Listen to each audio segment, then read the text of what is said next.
Namaste, Acharya Ji. So my question is, if I fix myself, we all fix ourselves. So if I start refusing the simple life, which now we can call stupidity. Super sir, there is 1% people who are ruling this world, right? So they are causing a lot of problems. So we know all the problems, but is there any way that we also can solve this problem? But I don't think like because no power can empower them. Like they are the greatest power, we cannot do anything about it. So even when we know the problem, we can't do anything. What exactly is the question? Question is about Those 1% people 1% who are ruling this world and causing all the major problems. okay. And we are here. We start our life like all the simple things we do. That is not that you call stupidity. If we start refusing all those things, they are not the major thing that is causing all the problems. Okay. The original problem is creating by all those 1% people who are ruling this world, right? So if I No, you're not quite right in this. You see, there might be a big billionaire. Does he mint money? Does he print currency in his personal printing press? Where does he get his wealth, his fortune from? His billions come from the billions of his customers, right? If not billions, millions of his customers enable him to afford the billions in his wealth. So it's not the billionaire versus the common man. The billionaire and the common man are part of the same system. It's their curiosity, it's their curiosity and all, like they are so innovative people, no? If we start, so they are doing all the things for like people only. So if they are really innovative, then let them have their billions. What's your problem? If they are really good and great people, they probably deserve whatever they have, then there should be no problem. Instead, you are saying they are the cause of the misfortune of the planet. So first of all, be sorted about that. So sir, this is creating a problem also, but they are the reason we are came so far. So this is the problem you came so far. So that is not the problem. The problem is because of that we are. They are the reason you came so far, but they are also the reason for the destruction of the planet. Yes. So you coming so far means the destruction of the planet, right? And that's something great. So sir, if we stop doing that, we are stopping the creativity, innovation mindset. Maybe you do not know what creativity is. Maybe you do not know what innovation is. Because these two things can't go together. You cannot say that your billionaires are the engines of all creativity and all goodness on the planet, and they have enabled mankind to come to the great point we presently find ourselves at, and then in the same breath you say, but they are the ones causing the destruction of the planet. These two things can't go together. Can they? First of all, you decide, are they good for you? Are they good for you? Or are they the reason behind the planet's problem? How do you look at them? So sir, both the things are there. No, both the things cannot be there. You cannot say he is making me healthy and he is killing me. It's not about, sir, just being healthy. It's about we are growing. Like if you are growing, then it's great. Why are you blaming them? But sir, this is right now. This is causing a problem. So then this is not called growth. This is called cancerous growth. But sir, see, the problem is he doesn't want to let go of the temptation of the so-called growth, right? And that growth is being bestowed by the so-called billionaire. At the same time, he cannot deny the fact of environmental collapse and climate change and such things. So even if the facts are there, he still wants to stick to the position that what the billionaires are offering is actually good. Sir, we just stop, like we You are rushing to a conclusion and you are deliberately making the conclusion so unacceptable that that you are left with only one option, and that one option will be, oh, the billionaire is actually doing something good. Because if he is not doing something good, then this is the solution, and this solution is unacceptable, so let's simply accept that the billionaire is doing something good. Do you see how your inner mechanism is conspirating against you? Yes. Sir, is there any way? Now that's a question. That's a question after all. And it took me 15 minutes just to extract a question. Way and all those things are meaningless if you do not know where you stand. You ask me, I'm stuck. Is there a way out? First thing I'll ask you, what's your location? What's your location? Location wise. The billionaire didn't teach you that? And without telling you your location, he has been selling you fancy maps and such things? Yes?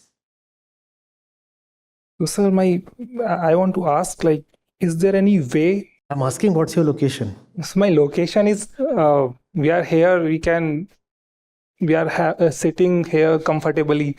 So I'm not that's talking how of the location of your limbs. Sorry, Your sir. limbs don't have a problem currently. He's whispering.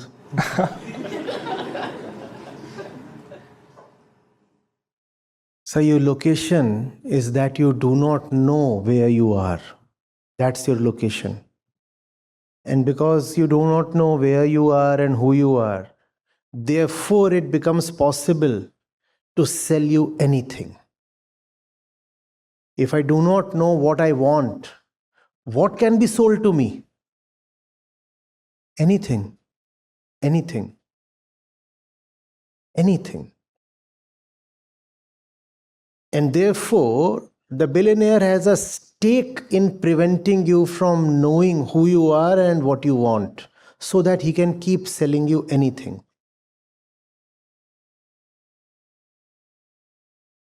His money comes from you. Remember that.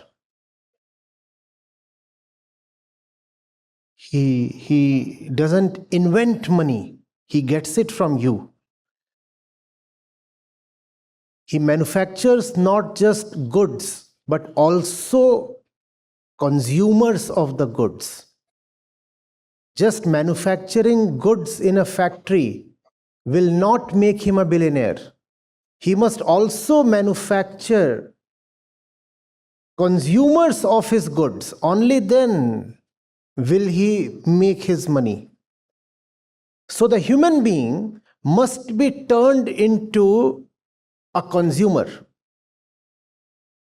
And only then the billionaire can remain a billionaire, which means that he is selling you two things. One, openly, and second, covertly. The open thing he sells to you is the product. And what he sells to you invisibly is a philosophy. What does that philosophy say? The philosophy says you do not need to know your location. That's not needed, that's of no importance. You only need to consume my product and that will make you happy. Remember, the seller is not selling you just his goods. He is also selling you the need to buy his goods. If first of all he does not implant that need in you, his goods will go unsold. But you do not see the secret implant. You start thinking you actually need those goods. And if you need those goods, then you offer the billionaire money and the millions of customers together turn him into a trillionaire. How exactly do you know you need all the things you run after in life? How do you know? Please tell me. Please tell me, how do you know you need all that which you aspire for? Who told you? Also tell me, had you not been told to consume X and Y, would you have consumed it? Would you have consumed it? What you call as innovation might actually just be a new way to sell you something that you never need in the first place. But because the old product has already been sold to you, therefore fresh sales can come only from selling something apparently different, and that you call as innovation. Orange 13 is there now, Orange 14 is out. But you never had a problem with Orange 13 in the first place. But now that Orange 14 is out and that gorgeous model is displaying it, and because you are so terribly self-unaware, you do not know what attracts you to the phone. You go for it and you say, this is progress. What exactly has progressed in this transaction? Please tell me. What has progressed? What has progressed? You are closer to destroying your own home, your own planet than ever before. This is the Anthropocene. What progress are you talking of?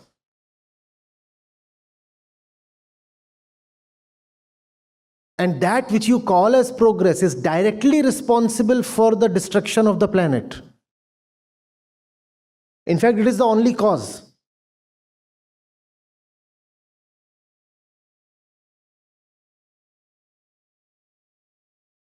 If your culture favors consumption,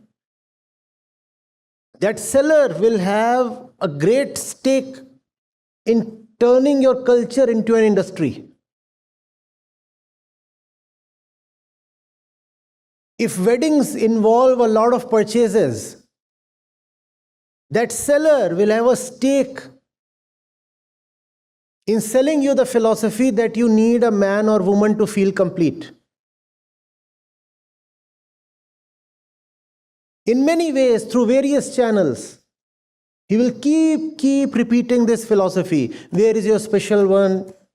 Where is your special one? Because ultimately that will lead to market dynamics. The moment the special one enters your life, you're set to make purchases. And after that, there would be kids, and that would spawn another round of huge purchase, unending purchase. How do you know you need anything you aspire for? No. That need is artificial. And not knowing yourself, you are blissfully unaware that the need is an implanted thing. How exactly do you know you need a bigger car? How exactly do you know?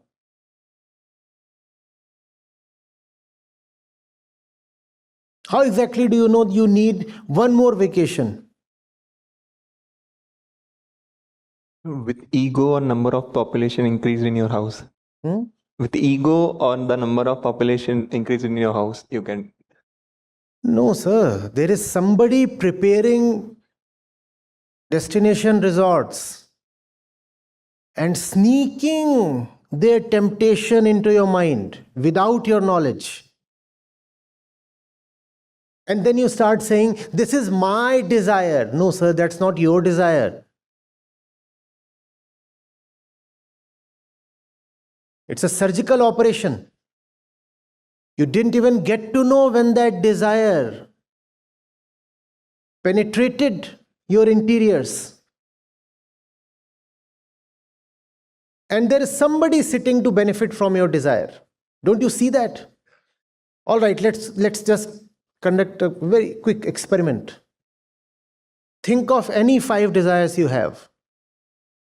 You don't need to write it down. It might embarrass you.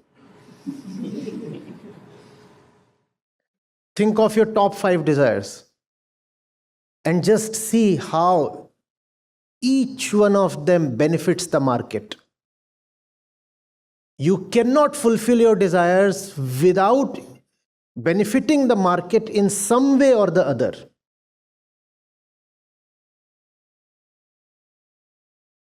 Think of it.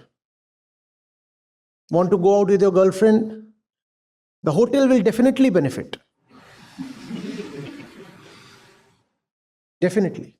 In fact, they'll overcharge.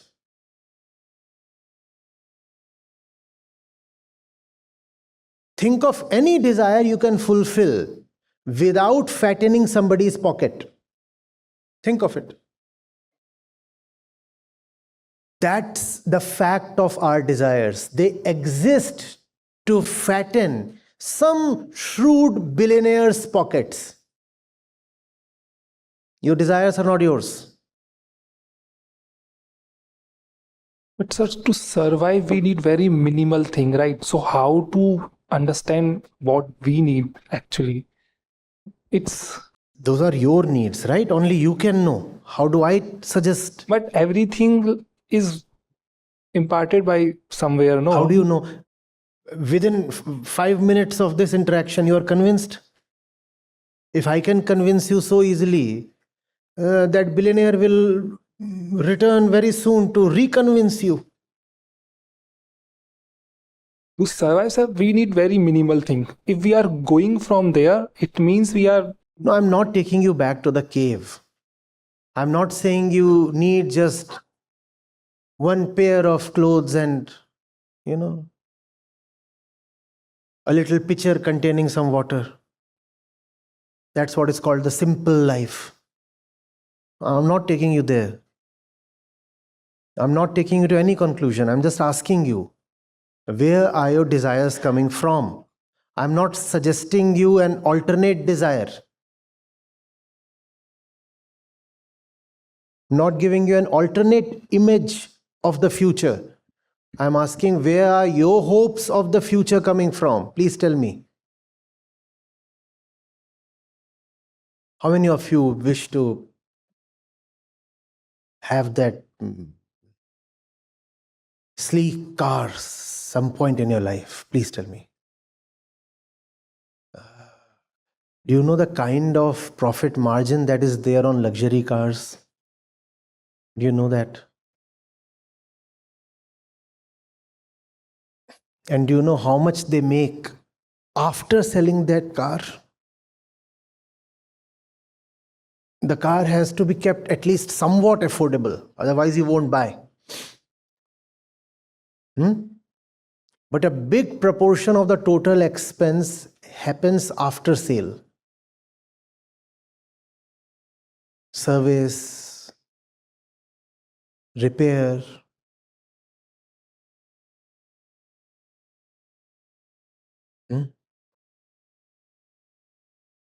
Your dream is actually somebody else's dream. He wants you to dream so that his dreams can be fulfilled.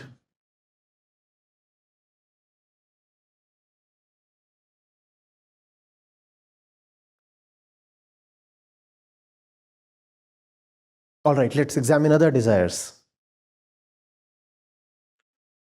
Fat weddings, we have already talked of. The car, yes. The hotel room, yes. What else?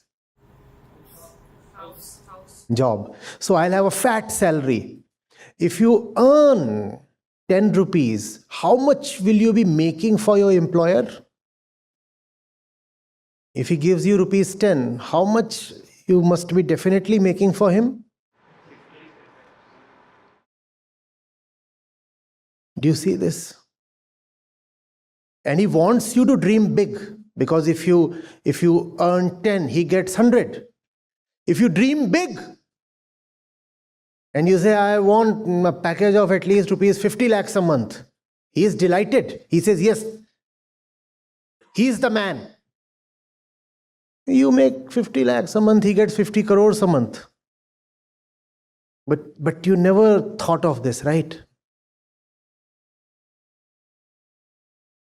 So, sir, I don't think we came from a very simple family. We are not like, we don't have 2-3 cars in our family, or not like that But you want to luxurious have car. that, right? If we, let's say we, right now in our family, or many of us, we don't have that key 2, 3, 4 Agreed, cars. but that's what you want to have. Maybe. Why are you so sheepish about that? Simply acknowledge, yes, I want to have 4 cars.